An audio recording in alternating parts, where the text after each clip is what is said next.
প্রিয় শিক্ষার্থীবৃন্দ, Mogra pulse union online স্কুলের পক্ষ থেকে তোমাদের সকলকে অনেক অনেক শুভেচ্ছা। আশা করি সকলেই ভালো আছো এবং বই খাতা কলম নিয়ে পড়ার টেবিলে সকলেই আছো। তো আজকে এখন তোমাদের অত্যন্ত গুরুত্বপূর্ণ একটা বিষয় নিয়ে তোমাদের সামনে উপস্থিত হয়েছি। যে বিষয়টি নিয়ে আমি তোমাদের সামনে আলোকপাত করব, দশম অধ্যায়ের আর্থিক বিবরণী নিয়ে। আজকে তোমাদের সামনে আমি আলোকপাত করব আর্থিক বিবরণী অর্থাৎ দশম অধ্যায় নিয়ে। গত ক্লাসে আমরা আর্থিক বিবরণীর মোট মুনাফা নির্ণয় করা শিখেছি, যে কিভাবে মোট মুনাফা নির্ণয় করতে হয়। আমরা সূত্র তারপর থেকে আজকে আমরা শুরু করব। আমরা সূত্র লিখেছিলাম যে নিট বিক্রয় বাদ বিক্রিত পণ্যের ব্যয়, বিক্রিত পণ্যের ব্যয় সমান সমান মোট মুনাফা। মোট মুনাফা এ পর্যন্ত আমরা গত ক্লাসে আলোচনা করেছি। তো আজকে আমরা যে বিষয়টা আলোচনা করব সেটা হলো নিট মুনাফা নির্ণয়। নিট মুনাফা নির্ণয় করার যে পদ্ধতিগুলা সেগুলো আজকে আমরা অবলম্বন করব। কোন পদ্ধতিতে আমরা সহজভাবে নিট মুনাফা বের করতে পারি। তো এখানে যে আমি সূত্র লিখেছি, নিট বিক্রয় বাদ বিক্রিত পণ্যের ব্যয় সমান সমান মোট মুনাফা। এখন মোট মুনাফা, আজকের আমাদের আলোচনার বিষয় হলো মোট মুনাফা। তো আমরা বের করতে শিখেছি, তাহলে মোট মুনাফা এর সাথে বাদ দিব বাদ পরিচালন ব্যয়, বাদ পরিচালন ব্যয়। এর সাথে যোগ করব যোগ অন্যান্য আয়। তো মোট মুনাফার থেকে পরিচালন ব্যয় বাদ দিলে আমাদের একটা জিনিস বের হবে, সেটাও আমরা দেখিয়ে দিচ্ছি। মোট মুনাফার থেকে পরিচালন ব্যয় বাদ দিলে আমাদের বের হবে পরিচালন মুনাফা। পরিচালন মুনাফা খেয়াল করো, আমরা মোট মুনাফা বাদ পরিচালন ব্যয় সমান সমান পরিচালন মুনাফা। এখন পরিচালন মুনাফার সাথে যোগ করব, এর সাথে যোগ করব যোগ অন্যান্য আয়। অন্যান্য আয় বাদ অন্যান্য ব্যয়। অন্যান্য ব্যয় সমান সমান নিট মুনাফা।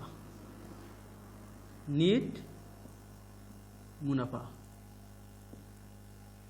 তো নিট মুনাফা বের করার জন্য আগে আমাদের এই জিনিসটা খুব ভালোভাবে জানতে হবে। মোট মুনাফা বাদ পরিচালন ব্যয় সমান সমান পরিচালন মুনাফা। এখন পরিচালন মুনাফা যোগ অন্যান্য আয়। তো অন্যান্য, তাহলে প্রথমে আমরা মোট মুনাফার সাথে পরিচালনা আয়গুলা, সমস্ত যতগুলো পরিচালনা আয় থাকবে সেগুলা একত্র করে মোট মুনাফা থেকে বাদ দিব। বাদ দিলে আমাদের কি বের হবে? পরিচালন মুনাফা। এখন এই পরিচালন মুনাফা যে টাকাটা বের হবে ওটার সাথে আমরা অন্যান্য আয় যেগুলো থাকবে ওগুলা যোগ করব। যোগ করার পর যেগুলা, তারপর অন্যান্য ব্যয় বের করব। অন্যান্য ব্যয় বের করে সেটা বিয়োগ করব। বিয়োগ করলে আমাদের নিট মুনাফা বের হয়ে আসবে। তাহলে মোট মুনাফা থেকে পরিচালন ব্যয়। পরিচালন ব্যয় কি? এই পরিচালন ব্যয় যে অনেকগুলো বিষয় আছে। পরিচালন ব্যয় আমাদের সকল আইটেমের মধ্যে পরিচালন ব্যয়ের আইটেম সবচেয়ে বেশি হয়ে থাকে। একটা ব্যবসা পরিচালনা করতে অনেক ধরনের ব্যয় হয়ে থাকে। যেমন আমরা বলতে পারি কি, বিক্রয় পরিবহন। আমরা সংক্ষেপে যদি বলতে যাই, বিক্রয় পরিবহন আমরা এটা মুছে ফেলছি এখান থেকে, তারপরে আবার সকলে নোট করা হয়েছে আশা করি।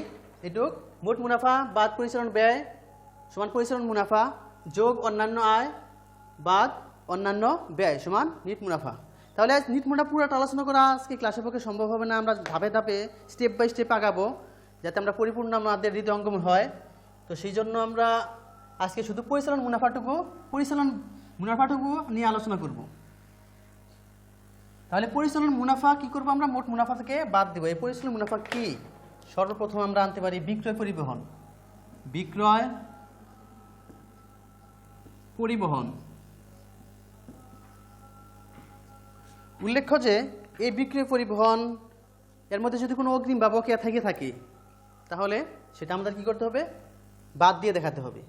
যেমন তারপরে বকেয়া থাকলে যোগ করতে হবে, অগ্রিম থাকলে বাদ দিতে হবে। তো আমরা দেখাবো। তারপর বেতন থাকে, বেতনও অগ্রিম অথবা বকেয়া থাকতে পারে। অনেক সময় এরকমভাবে উল্লেখ থাকে যে রেওয়া মিলে এরকম থাকে, বেতন ব্রেকেটে থাকে 10 মাস 10,000 টাকা, এরকম অনেক সময় থাকে রেওয়া মিলের ভিতরে। সমন্বয়ে কিছু না থেকে রেওয়া মিলে থাকতে পারে বেতন 10 মাস। তাহলে আমাদের বুঝতে হবে বেতন পরিশোধ করা হয়েছে 10,000 টাকা কয় মাসের জন্য, 10 মাসের জন্য। এক্ষেত্রে আমাদের যেহেতু আমরা সাধারণত হিসাব করে থাকি 1 বছরের, আমরা 1 বছরের হিসাব করে থাকি। যদি 10 মাস এরকম কথা লেখা থাকে তাহলে আমাদের বুঝতে হবে বেতন 2 মাসের বকেয়া রয়েছে। তাহলে আমরা কীভাবে দেখাবো, বেতন 10,000 টাকা এরকম দেখালাম। দেখানোর পর কি করব, তাহলে যোগ বকেয়া লিখে দেখাবো 2,000 টাকা, ওখানে বকেয়া লিখে তারপর এখানে আমরা বসাবো। আর যদি ব্রেকেটের মধ্যে অনেক সময় এরকমও থাকে, যেমন বেতন দেওয়া আছে 15 মাস 15,000 টাকা, এরকম যদি থাকে যে বেতন ব্রেকেটে লেখা আছে 15 মাস, তাহলে বুঝতে হবে যেহেতু আমরা 1 বছরের হিসাব করতেছি, সেখানে 15 মাসের বেতন দেওয়া হয়েছে, তাহলে নিশ্চয়ই 3 মাসের অগ্রিম প্রদত্ত রয়েছে। তাহলে এক্ষেত্রে আমাদের কী করতে হবে, লিখতে হবে বেতন এর সাথে বাদ দিতে হবে। বেতন থেকে যেহেতু 15 মাসে 15,000 টাকা, তাহলে 12 মাসে হবে আমাদের 12,000 টাকা। তাহলে 3,000 টাকা অগ্রিম দেওয়া হয়েছে, 3 মাসের অগ্রিম দেওয়া হয়েছে। তাহলে এখান থেকে কী করতে হবে, বাদ দিতে হবে, অগ্রিম বেতন। অগ্রিম বাদ দিলে যেটা আসবে 10, ওটা এখানে বসবে। তো এরকমভাবে বিক্রয় পরিবহনে এরকম অগ্রিম বা বকেয়া থাকতে পারে।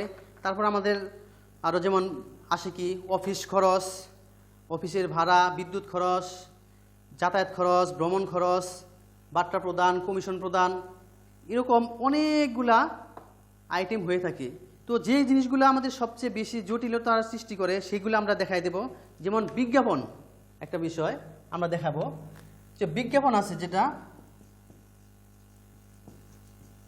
বিজ্ঞাপন অনেক সময় সমন্বয়ে থাকে। বিজ্ঞাপন খরচ যেমন রেওয়া মিলাতে আছে বিজ্ঞাপন 10,000 টাকা, বিজ্ঞাপন 10,000 টাকা রয়েছে। সমন্বয়ে লেখা আছে বিজ্ঞাপন খরচ 5 বছরের জন্য প্রযোজ্য। আমরা হিসাব খেয়াল রাখতে হবে, আমরা হিসাব করতেছি 1 বছরের জন্য। তাহলে যেহেতু 5 বছরের জন্য বিজ্ঞাপন খরচ করা হয়েছে, তাহলে আমাদের বুঝতে হবে 4 বছরের বিজ্ঞাপনটা বিলম্বিত, ওখানে কি করতে হবে, বিলম্বিত করে দিতে হবে। 1 বছরের 5 বছরে যদি 10,000 টাকা হয়, তাহলে স্বাভাবিকভাবে 1 বছরে হয়ে থাকে কত, 2,000 টাকা। তাহলে ওই ক্ষেত্রে আমাদের বিজ্ঞাপনটা কি করতে হবে, 10,000 টাকা এখানে বসাতে হবে। তারপর বাদ দিতে হবে কি, বিলম্বিত বিজ্ঞাপন, বিলম্বিত বিজ্ঞাপন, অথবা শুধু বিলম্বিত কথা লিখলেও চলবে। লিখে 2,000 টাকা লিখে আমাদের এখানে বসাই দেব। এই জিনিসটা আমাদের সমস্যা হয়ে থাকে, আশা করি আর সমস্যা হবে না। যখনই বিজ্ঞাপন থাকে, যদি সাপোজ 2 বছরের জন্য থাকে, যে 10,000 টাকা বিজ্ঞাপন 10,000 টাকা 2 বছরের জন্য প্রদত্ত হয়েছে, তাহলে কি করতে হবে, আমরা হিসাব করতেছি 1 বছরের, তাহলে 1 বছরেরটা বিলম্বিত করতে হবে। তাহলে লিখব বিজ্ঞাপন 10,000 টাকা বা বিলম্বিত 5,000 টাকা। তারপরও বিভিন্ন ধরনের সম্পদের অবচয় এসে থাকে। আমরা সাধারণত আমাদের যে স্থায়ী সম্পদ ব্যবহার করে থাকি, এই সম্পদগুলার প্রতিনিয়ত ব্যবহারের ফলে এর ক্ষয় হয় বা এর মূল্য হ্রাস পায়, এটাকে বলা হয় অবচয়। তাহলে এই অবচয়টা আমাদের অন্তর্ভুক্ত করতে হবে। সাধারণত এরকম থাকে, সমন্বয়ে থাকে, স্থায়ী সম্পদের উপর 5% বা 10% অবচয় ধার্য করতে হবে। সাপোজ আসবাবপত্র রয়েছে 20,000 টাকা, সমন্বয়ে দেওয়া আছে আসবাবপত্রের উপর 10% অবচয় ধার্য করতে হবে। আসবাবপত্রের উপর 10% অবচয় ধার্য করতে হবে। এক্ষেত্রে আমাদের কি করতে হবে, 20 বছরের জন্য যদি একটা একটা সম্পদ থাকলে 20,000 টাকার, এটা যদি 10% অবচয় হয় তাহলে এর আমরা কি করব, 10 দিয়ে ভাগ করব। 5% অবচয় হলে 5 দিয়ে ভাগ করব। তো এই অবচয়টা ভাগ করে যেটা আসবে ওইটাই আমরা শুধু লেখায় দেব। যেমন যদি একাধিক অবচয় থাকে তাহলে লিখে রাখবো অবচয় সমূহ। অবচয় সমূহ লিখবো, যেমন আসবাবপত্র, যন্ত্রপাতি, দালান কোঠা, যেটার অবচয় যত হবে ওইটা আমরা বসায় দেব। সাপোজ আসবাবপত্র আছে যন্ত্রপাতি আছে 50,000, তাহলে লেখা আছে স্থায়ী সম্পদের উপর 10% অবচয় ধার্য করতে হবে। তাহলে এক্ষেত্রে আমাদের আসবাবপত্রের 10% অবচয় ধার্য হবে, যন্ত্রপাতিরও 10% অবচয় ধার্য হবে। তাহলে আসবাবপত্রের 20,000-এর 10% কত হবে? আসবাবপত্র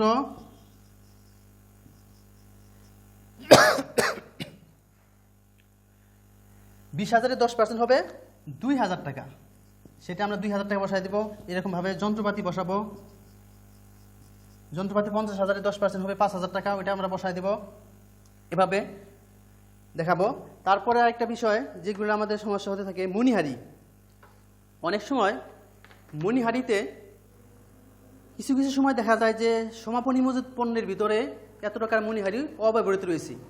সমন্বয়ে থাকতে পারে মণিহারি সমাপনী মজুত পণ্যের মধ্যে অন্তর্ভুক্ত রয়েছে, তাহলে সেটা কি করতে হবে, মণিহারি থেকে বাদ দিয়ে দেখাতে হবে।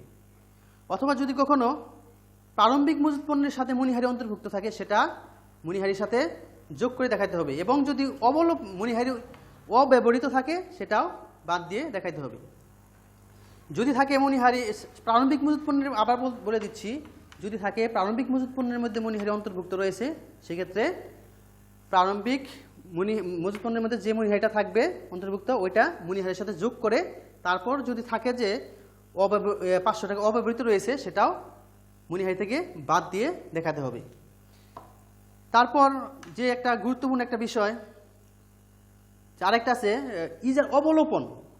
স্থায়ী বিভিন্ন সম্পদের অবলোপন হয়, যেমন যোগ্য যে সম্পদ রয়েছে, ইজারা সম্পত্তি, তারপর সুনাম, এগুলার অবলোপন ধার্য হয়। অনেক সময় থাকে যে সুনাম এরকম থাকে 5,000 টাকা লেখা থাকে, সুনামের 5-এর 1 অংশ অবলোপন করতে হবে। তাহলে আমরা এখানে লিখব কি, সুনামের অবলোপন বা ইজারা সম্পত্তি অবলোপন থাকে। অনেক সময় এরকম ভাবে থাকে যে ইজারা সম্পত্তি 10 বছর এরকম থাকে, ইজারা সম্পদ ব্র্যাকেটে থাকে 10 বছর, 10 বছর।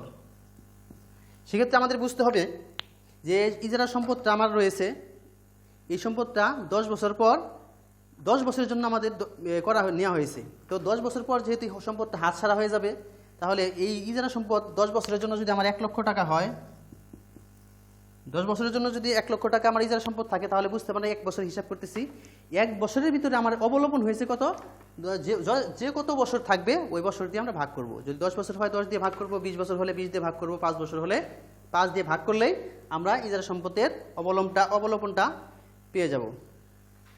তাহলে এইভাবে এটা আমরা কিভাবে লিখব, যদি 1-এর অধিক থাকে ইজারা সম্পদের অবলোপন, তাহলে এখানে লিখে নিতে পারি সম্পদ অবলোপন সমূহ, অবলোপন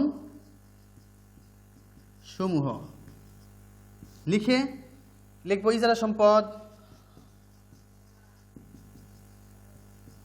যেটা হবে আমরা বসাবো। তারপর সুনাম যেটা হবে আমরা সেটা বসাবো। এছাড়া সাধারণত যে খরচ থাকে, সাধারণ খরচটা মণিহারির অপর নাম। ডাক খরচ থাকে, প্যাকিং খরচ থাকে, ভ্রমণ খরচ থাকে, বিমা খরচ থাকে, কমিশন প্রদান থেকে থাকে, যাতায়াত খরচ থাকে, এরকম বিবিধ খরচ পরিচালনা খরচের মধ্যে অন্তর্ভুক্ত। ওগুলার প্রত্যেকটা আমরা পোস্টিং দেওয়ার সময় খেয়াল করব সমন্বয়ে কোনো কিছু বলা আছে কিনা। প্রত্যেকটাকে আমরা লিপিবদ্ধ করার আগে খেয়াল করব সমন্বয়ে কোনো কিছু বলা আছে কিনা। যদি সমন্বয়ে কোনো কিছু বলা না থাকে সরাসরি আমরা দেখাই দেব। আর যদি আমি আগেই বলেছি সমন্বয়ে যদি কোনো কিছু থেকে থাকে, তাহলে সেটা যদি অগ্রিম দেয়া থাকে বাদ দিতে হবে, এবং বকেয়া থাকলে সেটা যোগ করে তারপর দেখাতে হবে। আরেকটা গুরুত্বপূর্ণ একটা বিষয় রয়েছে, যে জিনিসটা সাধারণত স্টুডেন্টরা ভুল করে থাকে সেটাও খেয়াল করার বিষয়, সেটা হলো কুরিন এবং কুরিন সঞ্চিতি। কুরিন এবং কুরিন সঞ্চিতি এই জিনিসটা আমি পুরা বিস্তারিত লিখে দিচ্ছি যাতে পরবর্তীতে কারো এই সমস্যাটার সৃষ্টি না হয়। কুরিনটা কিভাবে আসবে?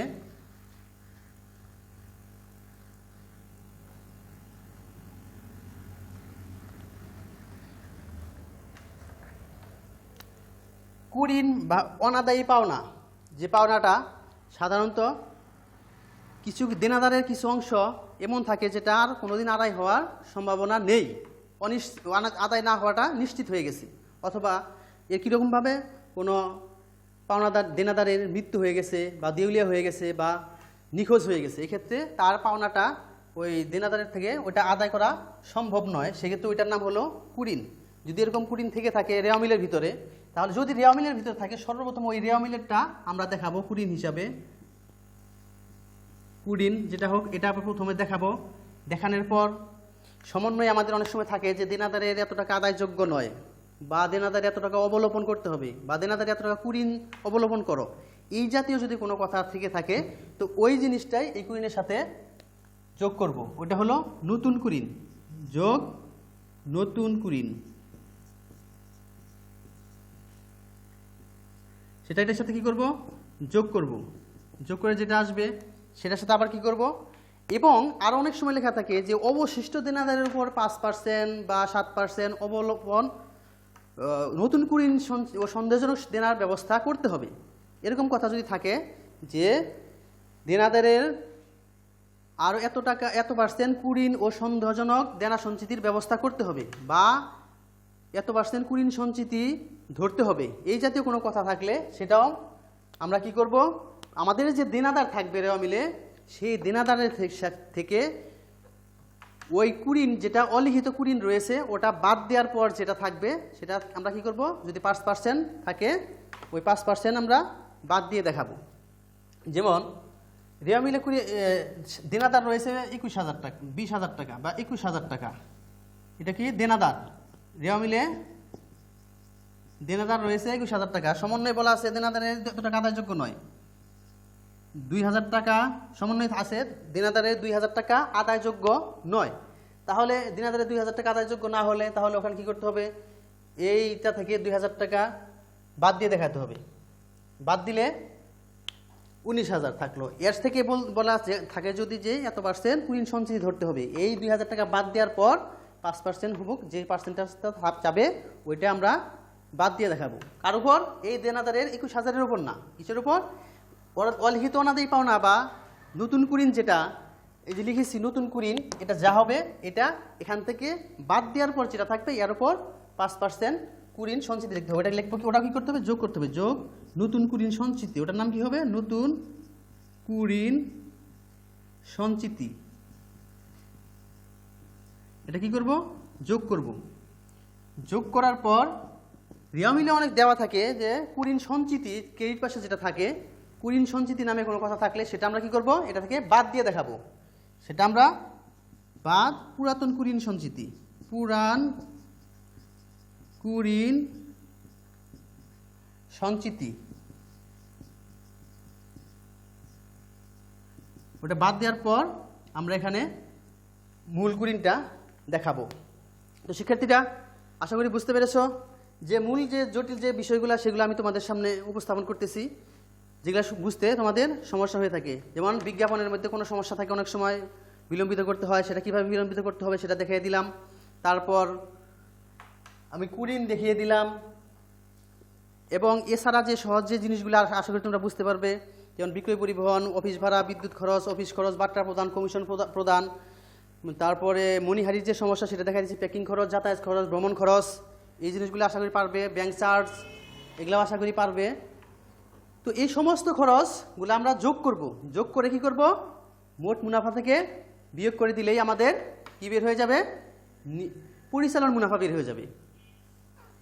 তো আজকে এ পর্যন্তই। পরিচালন মুনাফা কিভাবে বের করতে হয় সেটা আমরা দেখে হাতে কলমে বুঝিয়ে দিলাম। আশা করি তোমরা পরিচালন মুনাফাটা বের করতে সক্ষম হবে। তো আগামী ক্লাসে ইনশাআল্লাহ নিট মুনাফা বের করার যে পদ্ধতিতে আমরা সহজভাবে নিট মুনাফা বের করতে পারি সেটা দেখিয়ে দেব। আশা করি তোমরা সকলেই আমাদের সাথে থাকবে। সকলেই সুস্বাস্থ্য এবং সুন্দর ভবিষ্যৎ কামনা করে আজকে এখানে বিদায় নিচ্ছি। আল্লাহ হাফিজ।